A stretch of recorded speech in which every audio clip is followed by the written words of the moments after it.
There it goes. No power. That was a problem. We weren't prepared with everything we needed. And there was a big winter storm. There was a power outage and we had no electricity, no heat. We needed our heat and electricity back. So we had to get in the car, drive all the way to New Hampshire where they had generators because they were all sold out around here. People bought them up. There was one comment, somebody said, why don't you just put the generator in the basement? You're gonna die in the winter, love. You're gonna be cold and dark. Generator's working, we have electricity, and it'll last a few hours with the tank of gas. What's hiding under here? This is Andrew's old inflatable pool. We used to use it for holding water in. Now we use it for keeping snow out. And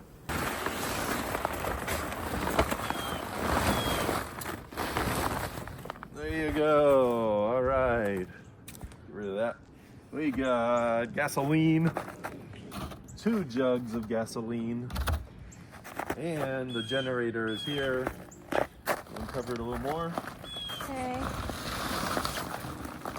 There was one comment, somebody said, why don't you just put the generator in the basement or in the garage? I said, no, you can't do that because it releases carbon monoxide gas and that's poisonous. It's odorless and there's no smell or anything, but it makes you feel very tired and sleepy, and then you go to sleep and you don't wake up, you die.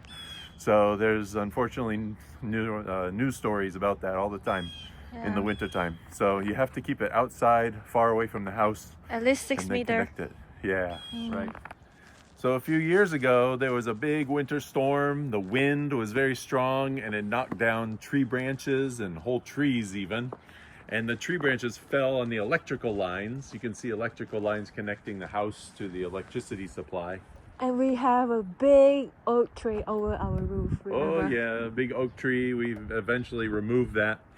But when the trees land on the power lines, the power and electricity goes out, and then you're stuck with no heat, no lights, no refrigeration, all that is just gone. So all the modern conveniences disappear, and you're stuck in a cold house, in a dark house. With a baby? With the baby, yeah. Andrew was just little back then, so we needed some emergency power supply, which is where the generator comes in. And Ian's going to attempt to start up the generator this time to show just how easy it is. Oh. Yeah. All right, so down here you got an on button. Can you find the on button? Yep, make sure that's pushed up. Up. Now over here on the side, you got a couple of things you got to do. One, you got to make sure this is on. So there's a little switch down here that's vertical, not horizontal. So that is on, that's good. And then there's another black lever over there where it says start. You got to push that all the way to the left side. This one? Yeah, towards you. Stop. And now you pull the cord. This one? Yeah, and start it up. Pull the cord. You got to pull a lot harder than that. No, you can't get it. Pull hard. Imagine it's a parachute and you pull it for your life. Pull the ripcord. Oh, that was closer, but I think you're not going to be able to do it. This is why she doesn't mow the grass. She can't start the lawnmower. You're going to die in the winter, love. You're going to be cold and dark. Should I give it a try? Uh-huh. All right. I guess you can't live alone in the wintertime in New England. But is it a way easier for women? Yeah, there was an electrical starter, but that never worked. This was the battery right here. So if you connect the battery correctly, then you just push the on button and it should start right up. But that battery never worked, unfortunately. They sold us something that never worked. And pull. And pull. And pull. And move this.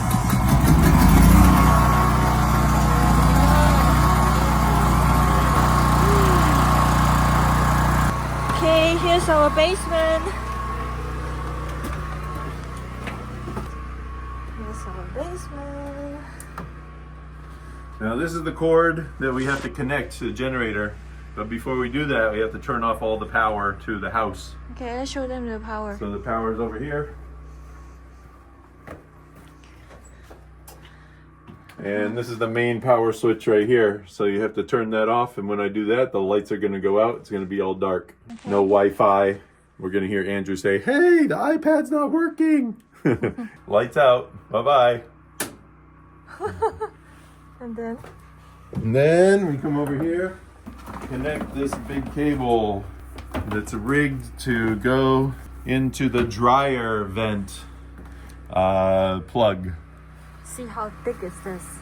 I remember this one costs like $200. The other end has to plug into the generator. Okay. So this goes going upstairs and that's staying downstairs. Well, can you turn on the light there? I can get my flashlight if you want. Okay. And there's Andrew yelling about Yeah, Wi-Fi. get a flashlight.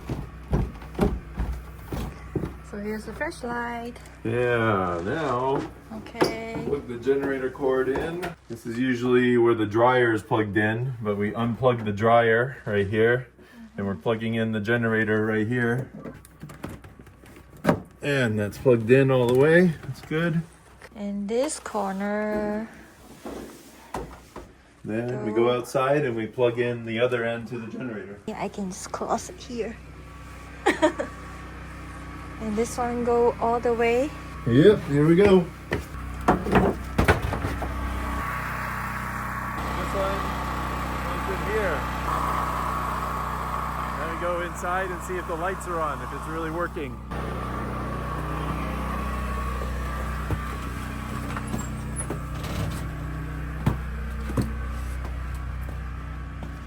Lights are on. Okay. Generator's working, we have electricity, and it'll last a few hours with the tank of gas. The Wi-Fi will come back on. That's good for Andrew. So this generator is a big one. It can supply the whole house, right? Right, yeah. When you buy the generator, you have to ask how much power it can supply. Yeah, and it's important that it supplies this machine right here. This is our sub pump. The sub pump pumps the water out of that well right there that fills up with water sometimes. And if it fills up too much, it's gonna flood. So every New England house have a sump pump. Pretty much. In the summer, you need a dehumidifier. A dehumidifier in the summer to take humidity out of the air. And then you need a sub pump to take the water out of your basement, or else your basement can flood. And that can be very expensive and messy to clean up. Yeah, the water, sometimes when the sub pump would stop working, then the water would come rushing back down thanks to gravity. But then we put this black connection in right here. That's the one-way valve, and it makes sure that the water doesn't flow back into the hole. So it keeps it out one way going out of the house, not two ways going out and then back in. And in all New England home, there's always a furnace to heat the house. We also have a fireplace upstairs that we can use for heat and light when there's a power outage. So this is our wood supply. We have kindling up here, the small pieces that get the fire going. And then once the fire is going, we can put the bigger logs on. And all these logs are from the tree, the big oak tree that was hanging over our house and threatening our house. Now it supplies our house with firewood and heat and light. So I chopped all the wood, I cut it with a chainsaw, and then chopped it with an axe. I got my axe around here somewhere. That was a problem. We weren't prepared with everything we needed, but now we got the axe to chop the wood.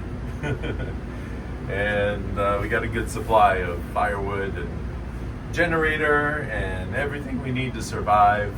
We just need higher ceilings so that I don't hit my head all the time in the basement. So the generator's been running for about 15 minutes now, so we can turn it off. This is how you do that. And it's off and disconnect. If the gas is low, yeah, you put the gas in here. This twists off, and then you can pour gas into the hole there. Okay, you want to do that? I can show you, yeah. But it's a little bit hard. Gotta use two hands. All the brute strength, and then you can see some gasolines in there already. Yeah. This is a gas gauge that tells you it's pretty full. It's thirsty. Needs a drink.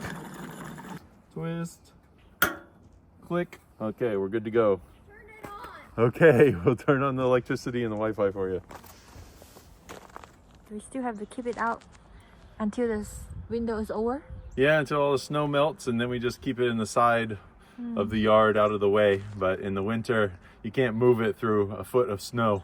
It's impossible. It's heavy. Even in the best conditions, you got to drag it, and it's just on little wheels, and it's very heavy, and it's hard to move. So you can't move it through the snow. So it's going to stay there all winter until the snow melts. And once the snow melts, we can move it away again when we don't need it. Okay. Yeah. You want to show them how much progress you shovel the snow? All right. If you want, Yeah. we can close this door. So. Yeah. So this way, going to the front yard. I'll wash my hands. Wash your hands. Hope Andrew doesn't collect this snow to make ice kacang. So 这里是进入我们旁边的侧门。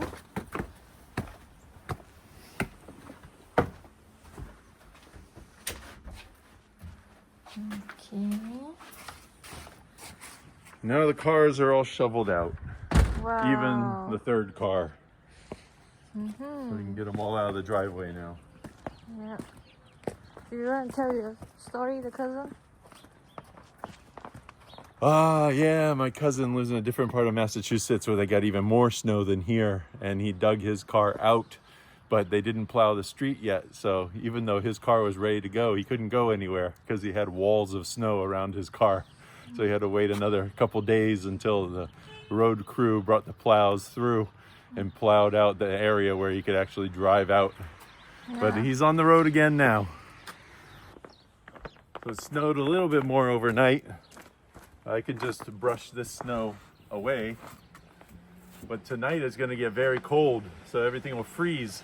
So you should put the wipers up in this position, and then they won't freeze to the windshield. It's easier to scrape the windshield when you got some frost and some ice up there. We were buried in snow, but now we're ready to go.